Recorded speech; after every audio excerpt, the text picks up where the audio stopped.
Bonjour ou rebonjour à tous. Thème de cet atelier, les achats responsables.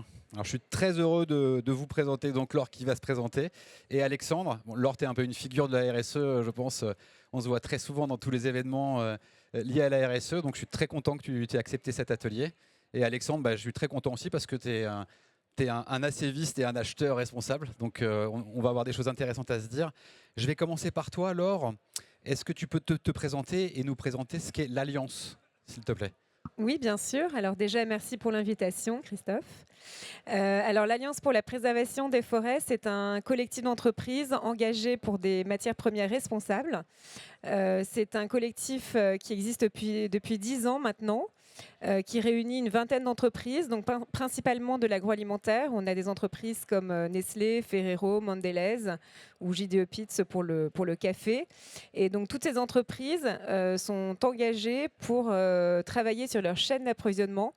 Et notre rôle est de les accompagner pour transformer leur chaîne d'approvisionnement et faire en sorte qu'elles atteignent cet objectif de zéro déforestation. Merci. Alexandre, est-ce que tu peux te présenter aussi et nous donner ton périmètre Oui, bien sûr. Bonjour à tous. Donc Alexandre Lemaire. Donc je fais partie de la direction des achats. Donc je suis un profil assez particulier que vous n'allez pas rencontrer régulièrement aux achats. Donc en fait j'ai un passé dans l'ACV, donc dans l'analyse de cycle de vie. En gros une empreinte carbone mais multicritères, donc avec tous les autres indicateurs. Et donc j'ai fait du conseil pendant plusieurs années. Et là depuis 4 ans j'ai rejoint Bouygues Télécom. Et donc mon profil on peut le retrouver des fois plutôt dans les directions RSE. Là je suis plutôt un relais de la RSE directement aux achats et je vous expliquerai pourquoi c'est utile en fait d'avoir mon type de profil dans les directions achats. Merci Alexandre. Laure, est-ce que tu peux nous parler de boîte à outils, nous dire ce que c'est cette fameuse boîte Tout à à outils? fait. Alors, on a lancé en fait en 2020 un programme d'achat responsable où on a démarré en fait avec un référentiel qui comporte une centaine d'indicateurs et de critères, justement pour aider les entreprises à intégrer cet enjeu de lutte contre la déforestation dans leur politique d'achat. Et à partir de ce référentiel, donc qu'on a partagé et qui est en ligne sur le site du ministère de la Transition écologique, on a travaillé sur un outil d'autodiagnostic, un outil d'auto-évaluation pour permettre aux entreprises d'évaluer leur niveau de maturité sur cette question. Donc on va regarder par exemple ce qu'elles font en termes de gouvernance, de plan d'action, d'engagement avec les parties prenantes. Donc on a repris, donc c'est un fichier Excel très simple avec une centaine de questions. Mais ce qui est intéressant, c'est que l'outil va aussi générer automatiquement un plan d'action. Donc, par exemple, si vous avez un niveau de maturité, si vous êtes plutôt débutant, on va vous dire, ben voilà, vous allez devoir démarrer par faire une cartographie de ces risques. Donc, c'est très concret. On est aussi un système de scoring aussi. Donc, ça veut dire que par niveau par les différents piliers, donc au niveau gouvernance, voilà, vous aurez un système de notation pour savoir exactement où est-ce que vous vous situez et quelle est votre marge de progression pour voilà, avoir des pratiques plus responsables. Avant de développer toutes les autres actions de l'Alliance, Alexandre, je vais te poser cette question. Alors, qu'est-ce qu'on achète? C'est un opérateur de téléphonie mobile et fixe. Et pour juste rebondir sur la boîte à outils, rentrer un peu dans comment tu mesures en fait notre efficacité. Alors, donc, Bouygues Télécom, on achète énormément de choses différentes. Il y a des choses que vous connaissez tous, les smartphones, on en a déjà parlé. Donc, après, on va avoir les box, que également vous connaissez bien. Tout ce qui est aussi dans l'écosystème des box, hein, les répéteurs, ça en fait partie. Il y a aussi les galets 5G, etc. Il y a des clés. Donc, il y a tout l'écosystème, on va dire, les produits grand public. Après, on va avoir des équipements, on va dire équipements télécom. Donc, énormément de choses là-dedans, c'est très technique, mais globalement, on va avoir tout ce qui est dans le réseau fixe et le réseau mobile. Donc réseau mobile, vous pensez aux antennes avec, qui sont sur des pylônes que vous voyez assez régulièrement. Après, on va avoir plutôt ce qu'on appelle le cœur de réseau. Donc là, plutôt des serveurs, ce qu'on appelle les gros data centers. Donc tout ça, il y a énormément d'équipements là-dedans. Après, on a toute une partie qui est plutôt software ou alors on va dire service numérique au global. Donc là, on va avoir des logiciels de sécurité, des choses qui sont installées justement sur ces gros équipements dans les data centers. Après, on a des logiciels internes un peu comme dans toutes les sociétés, donc cette partie un peu service numérique. Après, on va avoir de la logistique. Ça, on n'y pense pas forcément, mais bon, il faut bien acheminer les box chez nos clients, ou bien si vous achetez un smartphone, il faut le ramener jusqu'à chez vous. Donc la partie logistique, transport, qui est aussi, on le connaît, impactante, qui n'est pas forcément, contrairement à certaines idées reçues, le plus important, mais qu'il faut aussi traiter. Après, on va avoir tout ce qui est prestations. Donc là, je vais faire un grand groupe qui est, on va dire, les prestations intellectuelles. Donc, on fait appel à des prestations d'ingénierie. Après, on a aussi tout ce qui va être les démarchages téléphoniques, la relation client, etc. Donc ça aussi, c'est des services, mais qui ont un impact derrière. On pourra avoir derrière comment on les évalue. De la communication, de la comptabilité. Voilà, tout ça, c'est des choses qu'il y a un peu dans toutes les sociétés. Après, on va avoir des choses quand même plus centrées sur les télécoms. Donc nous, on a mis un grand groupe qui s'appelle les prestations services matériels. Donc ça reste du service, mais là, on va avoir des impacts un peu plus forts que les intellectuels. Donc par exemple, on va avoir de la maintenance sur différents sites.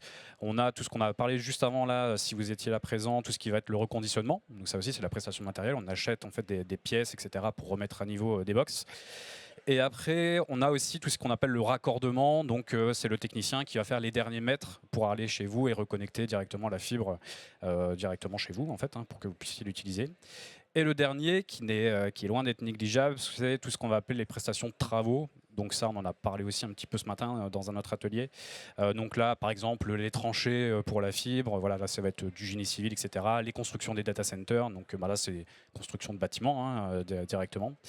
Et après, on a aussi tout ce qui va être les pylônes, avec, il faut faire des fondations, les massifs, on a du ciment, des bétons, etc. Pour justement installer les antennes. Donc voilà, assez diversifié et tous ont leur niveau de maturité assez différent, etc. Je pourrais revenir dessus. Donc sur la partie outils, on a un questionnaire qui ressemble pas mal à ce que vous avez dit. Bon, déjà, à savoir qu'on a plusieurs axes en fait, pour évaluer les fournisseurs. Un gros levier, c'est les appels d'offres, évidemment. Donc aux achats, c'est là aussi notre utilité. Donc première manière, ça va être, on va dire, la partie quali, plutôt la stratégie globale de l'entreprise. Donc moi, ce que je vais dire, l'évaluation corporate. Donc là, on a en fait mis en place un questionnaire. Donc on l'a appelé le questionnaire environnement. Là-dedans, on va avoir tout un tas de thèmes qui sont assez similaires, peu importe le secteur. Donc en fait, on a 2 onglets dans ce questionnaire, un général qui est vraiment le même pour tous, n'importe quel sujet d'appel d'offres, et après un beaucoup plus spécifique où là, on va poser des questions beaucoup plus précises sur le type en fait d'appel d'offres que c'est. Donc sur la partie générale, par exemple, on va parler du sujet de la gouvernance. Donc quelles sont les personnes mises en place, à qui ils reportent, est-ce que ça monte bien au niveau hiérarchique, etc. Est-ce que ils parlent du sujet suffisamment, fréquemment, à quel niveau hiérarchique, tous ces éléments-là. Après, on va avoir des notions, ce qu'on a mis nous appelé processus de suivi. C'est tout un peu les certifications qui sont possibles d'obtenir. Donc ça, nous, on les a mis plutôt en bonus parce qu'on sait très bien qu'une grande entreprise a plus de budget en fait pour aller réussir à avoir la certification ISO 14001 ou bien répondre à EcoVadis, répondre au CDP, etc. Donc tout ça, c'est des choses qu'on valorise mais qui ne sont pas en fait obligatoires pour avoir la note maximale chez nous. Donc après, on a des notions sur les achats responsables. Donc en fait, on reprend des éléments que nous on fait déjà, mais on leur pose la question s'ils font aussi ça avec leur propre chaîne de valeur. On a des sujets sur l'énergie. Donc en gros, est-ce que vous avez des contrats d'énergie? Si oui, est-ce que c'est des PPA ou c'est des garanties d'origine? Quelle est la typologie d'ENR que vous utilisez, etc. Donc on a tout hiérarchisé, tous ces éléments-là. On s'est aidé de guides qui sont déjà existants. Et après, on a un sujet sur le bilan carbone. Donc là, bilan carbone global. Comment vous faites? Est-ce que vous avez bien les 3 scopes, donc le périmètre? Est-ce que vous avez des flux financiers ou des flux physiques? Je pourrais revenir dessus après, la différence. Est-ce que vous avez des objectifs de réduction? Donc là, on va tout de suite mettre en valeur s'ils sont SBTI ou non, avec ces objectifs de réduction sur le bilan carbone. Donc voilà, toute cette partie bilan carbone, on le met vraiment en avant. Et la toute dernière partie sur le général, là, ça va être plutôt sur l'ACV. Donc est-ce qu'ils ont des équipes qui sont capables d'en faire? Est-ce qu'ils en font régulièrement, à la fois sur ce que nous, on leur achète, mais aussi s'ils en font pour d'autres entreprises, sur des produits particuliers qu'on n'achète pas. Donc ça, c'est la partie générale. Et après, spécifique, globalement, je le fais rapidement, mais on regarde les étapes de cycle de vie du produit ou du service et on pose des questions s'ils ont éco-conçu telle étape, telle étape.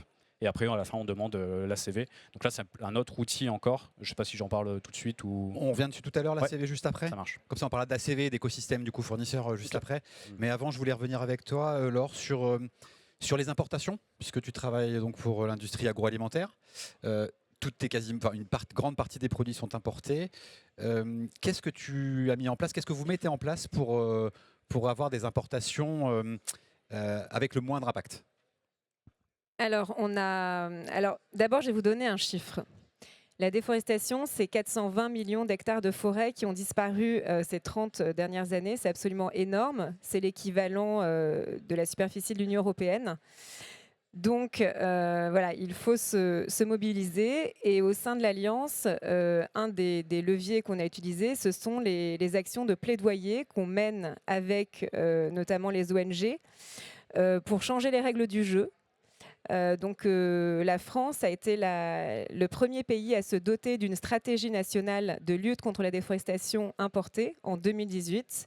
Et l'Alliance pour la préservation des forêts en a été une des chevilles ouvrières. Et ensuite, ce n'était pas suffisant. Il a fallu pousser en fait, cette problématique au niveau européen. Et donc, depuis 5 ans, on a milité pour avoir une réglementation européenne de lutte contre la déforestation importée qui est entrée en vigueur en 2023 et qui devait entrer en application là, au 1er janvier 2025. Mais avec tout le contexte géopolitique que vous connaissez, cette réglementation a été un petit peu chahutée en fin d'année dernière. Et on a limité la casse et on a obtenu effectivement un report d'1 an. Donc, elle entrera en application 1er janvier 2026. Et donc, on a encore un an supplémentaire pour accompagner les entreprises dans la mise en conformité avec ce nouveau règlement. Et qu'est-ce que ça veut dire? Ça veut dire pour les entreprises, elles devront avoir l'obligation de tracer en fait cette matière première prioritaire, donc jusqu'à l'origine, en fait depuis la plantation, et d'avoir cette traçabilité jusqu'à dans notre assiette, donc de savoir d'où vient cette matière première, est-ce qu'elle a oui ou non causé de la déforestation. Et effectivement, l'objectif de l'Europe, c'est vraiment d'interdire l'importation de matières premières issues de la déforestation. Et quand on parle de matières premières, on parle du café, du cacao, de l'huile de palme, du soja, qui est le premier contributeur de déforestation en Europe. Et c'est le soja que consomme en fait l'alimentation animale, hein, enfin les bœufs. Les cochons sont nourris en fait au tourteau de soja et c'est ce qui cause en fait, c'est notre principale empreinte de déforestation. C'est toujours dommage d'entendre une seule élection impacte autant notre domaine. Ça fait 2 ateliers qu'on fait, on parlait de la CSRD juste avant, qui est impactée par aussi ce changement géopolitique. C'est toujours dramatique de constater qu'une élection peut impacter autant de sujets. Pour continuer dans ce que tu me dis, j'ai trouvé intéressant quand on échangeait tous les deux les actions dans les territoires. Alors, quand on dit les territoires, on pense au département français, mais là, on n'est pas du tout à ce niveau-là. Les territoires dont tu parles, c'est l'Afrique, l'Asie, c'est là où sont produits, j'imagine, les matières premières. Exactement, puisque quand on parle de café, de cacao, voilà, ce sont des matières premières qu'on importe d'Afrique, d'Asie du Sud-Est, d'Amérique latine. Et donc, on a aussi un rôle d'accompagner cette transformation et cette transition dans les bassins de production, dans les territoires. Et je voudrais vous parler donc d'un projet en particulier qui s'appelle le projet Trails, qu'on a monté avec le CIRAD, l'ONG Hutan et l'université malaisienne Putra Malaysia. Avec des parties prenantes, un projet à grande échelle, une expérimentation unique au monde, qu'a soutenu aussi le gouvernement français. C'est un projet d'agroforesterie dans des plantations de palmiers à huile et de pouvoir démontrer qu'il est possible de produire autrement avec des systèmes agroforestiers et d'arrêter en fait cette monoculture. Donc ça fait maintenant 5 ans que ce projet existe et on voit les premiers résultats. C'est absolument formidable. Donc c'est possible de produire autrement et de faire progresser ces filières, mais il y a besoin aussi d'un accompagnement des petits producteurs. Il faut aussi que les pays producteurs adoptent des réglementations qui favorisent et qui soutiennent des filières responsables. Donc c'est vraiment important de travailler tous ensemble. C'est seulement par une mobilisation collective qu'on parviendra à arrêter cette déforestation. Au niveau des acteurs locaux, justement, ou les représentants locaux, est-ce que vous aidez ces gens-là, justement, à prendre conscience, à changer leur fonctionnement? Et puis, je pense surtout aux dirigeants. Quelle est votre action auprès des dirigeants ou peut-être des futurs dirigeants? Oui, alors ça c'est quelque chose qui me tient particulièrement à cœur, c'est que on soutient aussi au niveau de l'Alliance des programmes pour former les futurs leaders de demain. Donc il y a 2 programmes en particulier, donc l'initiative Marianne pour les défenseurs des droits humains. Nous avons la chance d'avoir 2 lauréats qui sont présents aujourd'hui au World Impact Summit. Hernando Shindoy, qui est du peuple Inga, qui nous vient de Colombie, et Fiorella Herrera, qui nous vient du Pérou, qui interviendront juste après à 15h40 sur la grande plénière pour nous parler de leur action concrète sur le terrain, puisque ce sont eux, en fait, les gardiens des forêts. Ce sont eux qui militent pour conserver les savoirs ancestraux. Donc on a aussi un devoir de les soutenir, et je voudrais aussi mentionner un autre programme, le programme Regen de la Fondation du Prince Albert II de Monaco. C'est la 3e édition cette année. Il sélectionne aussi des jeunes leaders entre 25 et 35 ans qui font la différence sur les terrains. Et c'est vraiment l'idée, c'est de leur donner vraiment un coup de pouce, un accélérateur pour pouvoir les faire intervenir dans des conférences comme au World Impact Summit, où on puisse entendre leur voix, faire connaître leur action sur le terrain et que des entreprises comme les nôtres puissent les soutenir. Alexandre, j'arrive dans un instant. J'ai une dernière question pour toi alors. On a, à travers les 2 précédents ateliers, évoqué beaucoup les consommateurs, acteurs principaux finalement de la transformation. Qu'est-ce que tu fais vers les consommateurs? Est-ce que tu fais de la pédagogie? Est-ce que tu as une action vers les consommateurs? Alors oui, c'est important on a toute une, parce que c'est vrai qu'au World Impact Summit, on est avec des gens qui sont déjà conscientisés, embarqués sur ces sujets. Il faut qu'on arrive à embarquer le grand public sur ces enjeux, puisqu'ils sont aussi consommateurs. Ils peuvent faire le choix de produits plus respectueux. Donc voilà, on essaye d'avoir des actions de sensibilisation. On était présent au Congrès mondial de la nature à Marseille en 2021 avec un stand, on a accueilli des écoles. On essaie de sensibiliser au maximum. Et on est d'ailleurs partenaire de l'association Spero-Mare, de la marraine de cette 7e édition, Estelle Lefébure, qui a cette action de sensibilisation au sein des écoles, auprès des jeunes publics, puisque ce sont eux les futurs acteurs de demain. Donc c'est important aussi de pouvoir vulgariser et d'emmener ce sujet qui est d'une importance primordiale, de pouvoir décloisonner et l'emmener dans les écoles, auprès du grand public, que tout le monde s'engage. Merci Laure. Alexandre, on va revenir ensemble sur ton sujet. Ton écosystème fournisseur, comment il réagit à notre politique d'achat responsable? Alors nos fournisseurs, globalement, on a trois manières en fait de les voir et de discuter avec eux.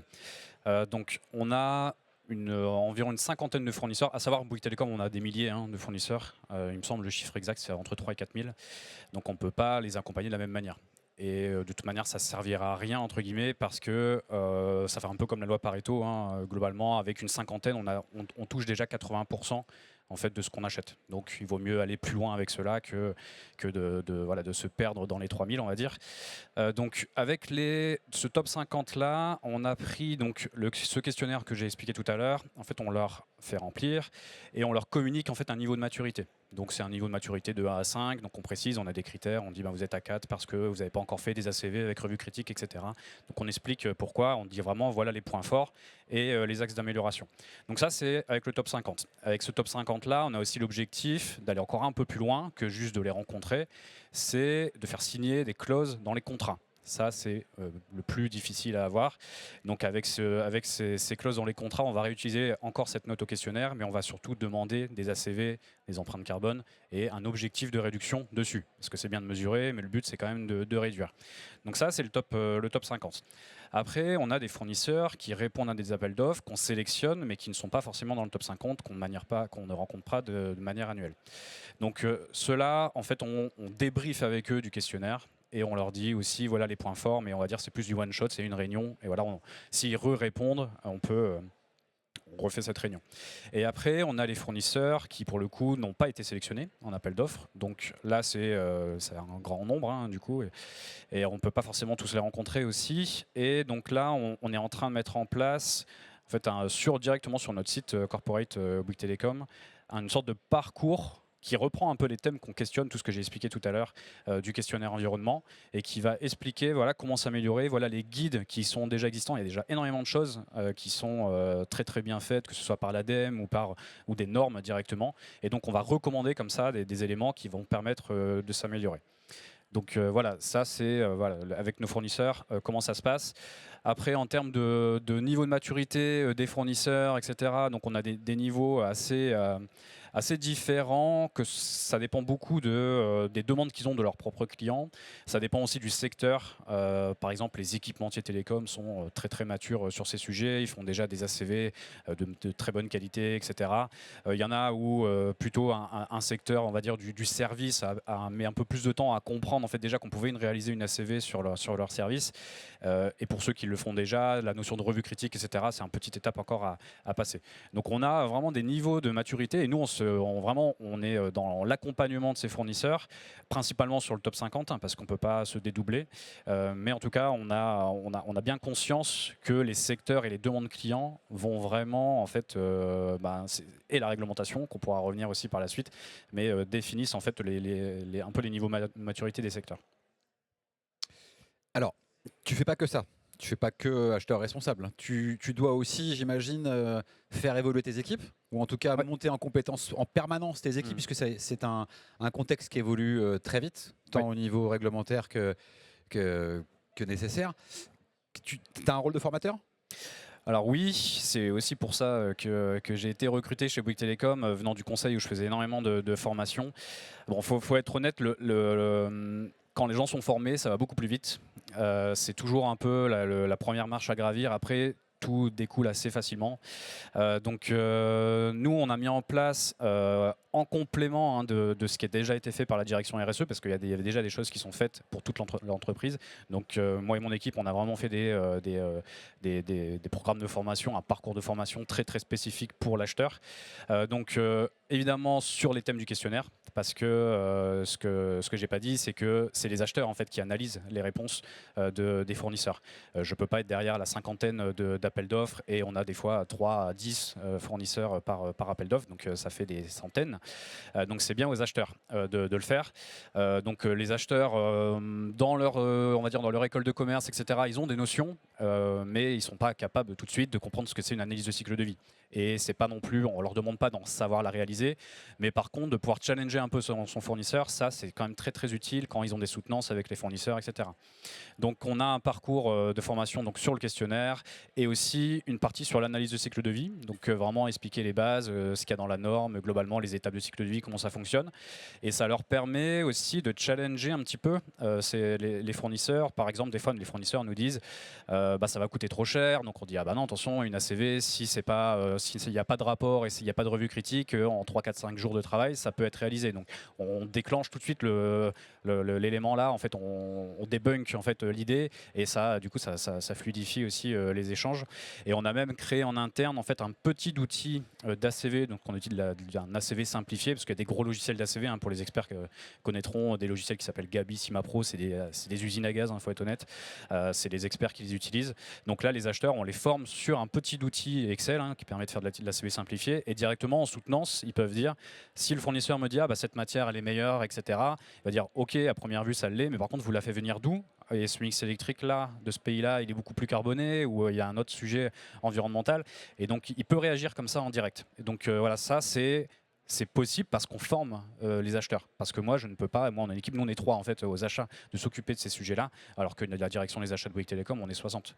Donc si on devient tous des mini-experts ACV ou mini-experts environnement, bah, on peut être vraiment présent partout et voilà, c'est beaucoup plus simple avec les fournisseurs. Bouygues Télécom, c'est un petit opérateur européen. On fait ça tout seul dans notre coin. Est-ce qu'on arrive à se liguer avec d'autres opérateurs pour faire entendre ces messages-là auprès de nos fournisseurs, j'imagine. Est-ce qu'on arrive à se coordonner à un niveau international? Alors déjà au niveau français, vous connaissez très certainement la loi AGEC, donc anti-gaspillage et économie circulaire. Elle nous a déjà un peu obligés, on va dire, même si on le faisait déjà à travers la FFT, donc la Fédération Française des Télécoms, on discutait déjà de ces sujets au niveau français. Mais là, en fait, elle a mis une obligation, entre guillemets, parce qu'il fallait qu'on fasse un référentiel pour calculer l'ACV du service de fournir accès à Internet au grand public. Pourquoi ? Parce que il y a une obligation qui s'est mise en place depuis sur les opérateurs, donc ça s'appelle l'article 13 de la loi AGEC, pour ceux qui le connaissent, où si vous allez sur votre espace abonné, donc peu importe l'opérateur, maintenant c'est obligatoire, vous retrouvez votre consommation de gigas, donc ça vous l'aviez depuis un moment, mais maintenant il y a l'équivalent CO2. Et donc, pour calculer ça, à la fois, il faut récupérer énormément d'ACV, d'empreintes carbone chez nos fournisseurs, mais surtout, il faut se mettre d'accord sur les règles, la méthode en fait, pour le calculer. Il y a des normes dans l'ACV, donc c'est la 14040 et 44, qui sont très spécifiques, mais qui sont là pour couvrir la totalité des sujets. Tout ce qu'on peut faire une analyse de cycle de vie. Et il n'y a pas un petit paragraphe qui dit voilà comment faire pour les opérateurs. Donc il a fallu vraiment se mettre d'accord là-dessus, surtout que bon, pour ceux qui connaissent, les opérateurs, en fait, ils ont pas mal de choses mutualisées. Et heureusement aussi, et ça c'est notamment un levier aussi pour réduire l'impact environnemental. Mais comment on se répartit l'impact quand on a un bout du réseau qui est mutualisé. Et il y a aussi la notion du réseau fixe, réseau mobile. Parce que là, j'ai dit tout à l'heure, il y avait votre consommation de gigas. En fait, vous l'avez sur les deux, sur le réseau mobile et sur le réseau fixe. Donc il y a aussi tout un tas d'allocations à faire qui ne sont pas du tout évidentes à calculer. Donc on a dû se mettre autour de la table. Donc il y avait les opérateurs français. Il y avait aussi des bureaux d'études experts en ACV qui étaient là pour cadrer. Et c'était l'ADEME qui gérait. Et il y avait aussi notamment l'ARCEP qui était présent, donc le gendarme des télécoms, qui est aussi un gros acteur sur ces sujets-là. Donc ça, au niveau français, déjà, on est obligé de communiquer entre nous parce qu'en fait, on partage des bouts de réseau et on doit remettre ensuite sur l'espace client la consommation l'émission de CO2 par rapport à sa consommation de gigas. Et après, il y a une autre organisation qui est là plutôt au niveau mondial, donc qui s'appelle la JAC, donc JAC, si vous tapez, vous allez le retrouver. Donc c'est pour la Joint Alliance for CSR, donc c'est mondial. Donc là, on va discuter avec, je crois, on est 27, si je dis pas de bêtises. Et à la base, cette organisation, elle a été créée pour mutualiser les audits RSE. En fait, dans le monde des télécoms, on a quand même, tu l'avais dit tout à l'heure, on a des fournisseurs, on a des très gros fournisseurs qu'on utilise tous au final. Et on s'est dit, au lieu de faire chacun son audit dans son coin, autant les mutualiser. Comme ça, on va élargir très facilement et ça permet de faire des économies aussi. Et donc à la base, c'était pour ça que ça a été créé. Donc c'était RSE, mais pas spécifiquement environnement. C'était vraiment global des audits. Et on s'est dit, on pourrait peut-être échanger aussi sur d'autres sujets. Et donc il y a eu des sous-groupes. Moi, ça m'a fait très penser à la normalisation avec ces notions. On se rassemble et on discute. Il y a du lobby aussi, mais voilà, là c'est plutôt positif. On fait très attention à la loi anti-concurrence parce que voilà, surtout quand on est avec les opérateurs français, tout ça c'est très très bien cadré. Et on a donc eu des sujets plutôt RSE, sociétaux, éthiques. Et donc moi j'ai participé au sujet environnement. Et par exemple, sont en discussion le fait d'avoir une clause commune pour les contrats. Il y a aussi des sujets de comment au final, qu'est-ce qu'on demande vraiment en tant qu'ACV. Parce qu'il y a dans les ACV, il y a plusieurs critères, il y a plusieurs indicateurs, il n'y a pas que le carbone. Donc est-ce qu'on se met d'accord sur 4 ou 5 indicateurs? C'est quoi les indicateurs les plus importants dans le numérique? Est-ce qu'on prend cela? Donc il y a une communication à avoir parce que ça peut paraître, quand on arrive comme ça sur le sujet, assez compliqué et surtout on n'a pas de guide sectoriel pour l'instant sur les opérateurs. Par exemple, pour ceux qui connaissent le monde du bâtiment, il y a une norme qui est déjà très très très bien développée qui s'appelle l'EN 15804, ceux du monde de la construction la connaissent très bien. Notamment elle a été réutilisée pour faire la RE 2020 donc, qui remplace la RT 2012, etc. Donc tout ce secteur-là est déjà hyper bien cadré.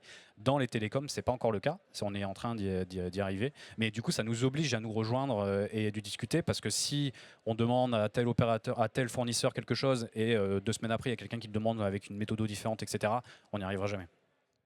Merci Alexandre. Est-ce que vous voulez ajouter quelque chose ou passer un message à travers cet atelier? Alors moi, je vous donne rendez-vous tout de suite après pour, sur la grande plénière pour cette table ronde Agir pour sauver les forêts, avec un témoignage de la ministre des Droits humains de la République démocratique du Congo qui nous fait l'honneur d'être là, et les 2 lauréats de l'initiative Marianne dont je vous parlais juste avant. Donc voilà, je vous donne rendez-vous juste après cet atelier. On vient Merci. te voir. Alexandre? Un petit dernier truc, ça va dire, c'est une petite astuce. Ça va être un groupe d'astuces, mais pour les directions achats. Bon, déjà, c'est de recruter, si vous pouvez, des experts environnement. Ça vous sera très utile dans les directions achats. N'hésitez vraiment pas. Moi, je le vois, hein, qu'au final, les acheteurs sont en première ligne, et d'avoir quelqu'un qui peut les former, mais aussi des fois, on est en relais, en support avec ces acheteurs, et des fois, on tombe sur des personnes très très expérimentées en termes d'analyse d'impact, etc. Donc il faut savoir répondre, hein. Après, j'ai parlé tout à l'heure de l'aspect questionnaire, j'ai dit qu'on demandait des ACV, etc. Faites le maximum pour que ça compte vraiment dans la note du fournisseur en appel d'offres. On dit toujours qu'un critère, s'il n'est pas à plus de 10%, et c'est inutile de le mettre. Donc déjà, vous avez un peu ce seuil-là à essayer de dépasser. Mais si vous arrivez à mettre, bon, ça c'est peut-être dans un monde un peu trop utopiste, mais au même niveau, la note financière, la note technique et la note environnement, vous allez voir, ça débloque énormément de sujets. C'est vraiment un vrai levier. Appuyez-vous sur la réglementation. Appuyez-vous aussi, s'ils ont des objectifs SBTI, etc. Dites, de toute manière, vous allez devoir le faire. Donc, nous, on veut juste que vous appliquez vos objectifs SBTI aux produits qu'on vous achète. Et donc là, on commence à parler clause contractuelle. Parce qu'en fait, on dit, vous êtes engagé en fait, avec la SBTI. Donc, pourquoi vous ne le faites pas sur les produits que je vous achète? Donc ça, c'est un très bon levier. Et le dernière astuce, c'est que vous faites tous, je pense, des bilans carbone. Le scope 3, en règle générale, chez nous, en tout cas, le scope 3, c'est plus de 90% de l'impact carbone, hein. Donc, les fournisseurs évidemment le savent, hein. Vous leur dites, vous représentez, bon, vous ne dites pas lui exactement représente 90%, mais vous le faites comprendre qu'il a un impact important. Donc s'il ne se met pas en marche, c'est un peu à cause de lui. Vous déplacez un peu la responsabilité, mais en tout cas, ça permet de débloquer des choses. Et surtout, si on n'a pas l'empreinte carbone chez lui, on utilise les flux monétaires. Donc les flux monétaires, vous allez sur l'ADEME, vous avez toute une base où il dit pour 1 000 € achetés de tel service ou tel produit, voilà à peu près l'équivalent CO2. Ces flux monétaires, on dit qu'il y a une incertitude de 80%. En réalité, c'est presque une majoration de 80%. Donc dès qu'un fournisseur ne donne pas l'empreinte carbone, il est déjà majoré, vraiment fortement. Donc déjà, ça lui fait, par rapport à ses concurrents, il n'est pas hyper à l'aise. Voilà. Et un autre point, c'est que si on est basé sur des flux monétaires, la seule manière de le faire réduire son impact carbone, ça va être de moins lui acheter tout simplement, ou de faire baisser les prix. Là, ça parle tout de suite plus aux commerciaux. Et nous, on a vraiment des fois, rien qu'en expliquant ça, en disant on a des flux monétaires qui sont majorés. Du coup, vous ne nous permettez pas à la fois de répondre nous à notre propre stratégie, notre propre stratégie RSE, nos objectifs SBTI. Et en plus de ça, vous vous pénalisez et on les rassure sur le fait de dire c'est pas 100 000 € une ACV. Ça peut être quelques milliers d'euros si on ne demande pas une revue critique extrême, etc. Donc il faut vraiment rassurer là-dessus, sensibiliser, et aussi de leur faire un peu prendre la responsabilité du fait que c'est dans le scope 3A, ils sont vraiment très majoritaires, et on va devoir acheter moins cher au final s'ils ne font pas d'empreinte carbone. Donc ça, voilà, c'est des astuces qui marchent plutôt bien. Donc je vous invite à les utiliser, et n'hésitez pas si vous êtes dans une direction achat et vous voulez encore un peu plus de conseils, on est juste à côté, donc n'hésitez pas. Merci beaucoup à tous les deux. Est-ce qu'on va prendre une question s'il y en a une dans... Voilà. Monsieur, je crois que le micro est peut-être derrière vous. Là, il arrive là. Je fais une question pour libérer Laure dans quelques instants pour sa conférence. Merci beaucoup pour le témoignage. Emmanuel Laroche, Soprasteria. Sur les réseaux, j'avais une question. Aujourd'hui, il y a un label, un seul écolabel qui s'applique aux équipements réseau, l'écolabel TCO. Quand on regarde la liste des équipements TCO sur les réseaux, il n'y en a pas. Il n'y a aucun équipement qui est certifié alors qu'on a des centaines de PC, des centaines de serveurs. Et les écolabels, c'est très pratique parce que pour une direction informatique finale, comparer 2 ACV d'un PC HP et un PC Dell alors que les périmètres de coupure ne sont pas les mêmes, les critères environnementaux ne seront peut-être pas les mêmes, c'est quasi mission impossible. L'écolabel, il fait ce travail-là pour nous et il prend en compte les enjeux sociétaux aussi, en plus des enjeux environnementaux. Donc, est-ce qu'on peut espérer qu'un jour, on ait un équipement réseau labellisé?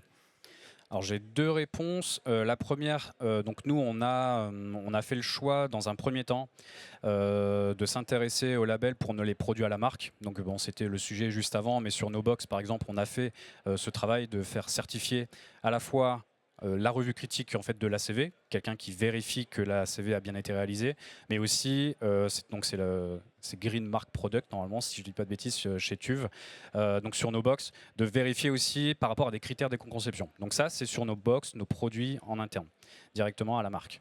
Ensuite, là, ce que vous mentionnez, ça va être plutôt les produits qui sont chez nos fournisseurs. Donc nous, on a beaucoup moins de marge, hein, on ne conçoit pas ces éléments-là, on choisit des choses sur catalogue, sur étagère. Donc après, nous, dans notre questionnaire environnement, s'ils ont ce label, ça va leur faire gagner des points. Donc on est plutôt dans ce sens-là, de sensibiliser nos fournisseurs en disant allez-y. Après, l'autre élément qui permet aussi de cadrer un peu ce que vous venez de... on est bien au courant hein, que quand on fait une ACV, on peut la faire de plein de manières, donc il faut vraiment faire attention.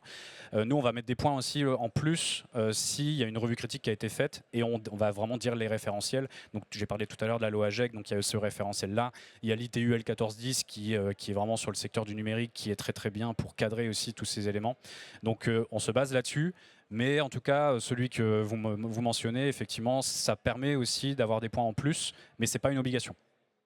Donc nous, on peut en parler et on les sensibilise hein, sur ces sujets-là. Par contre, on ne peut pas l'obliger, le rendre obligatoire si c'était là. J'ai répondu à votre question ou... Oui, je dirais que sans le rendre obligatoire, si on le demande déjà, parce que quand on demande à TCO pourquoi est-ce qu'il n'y a pas d'équipement certifié, ils nous disent, les fabricants nous disent que les clients finaux ne le demandent pas. Et quand on demande aux clients finaux pourquoi ils ne le demandent pas, parce qu'il n'y a pas d'équipement certifié, donc ça ne sert à rien que je le demande. Ça va rester stable très longtemps. On ne le demande pas, mais on le valorise. Donc voilà, c'est le choix qu'on a fait. Une toute dernière question peut-être? C'est bon. Merci en tout cas à tous les deux. C'était un grand plaisir de vous écouter. Avec plaisir. À très bientôt et je vous souhaite une très bonne après-midi. Au revoir.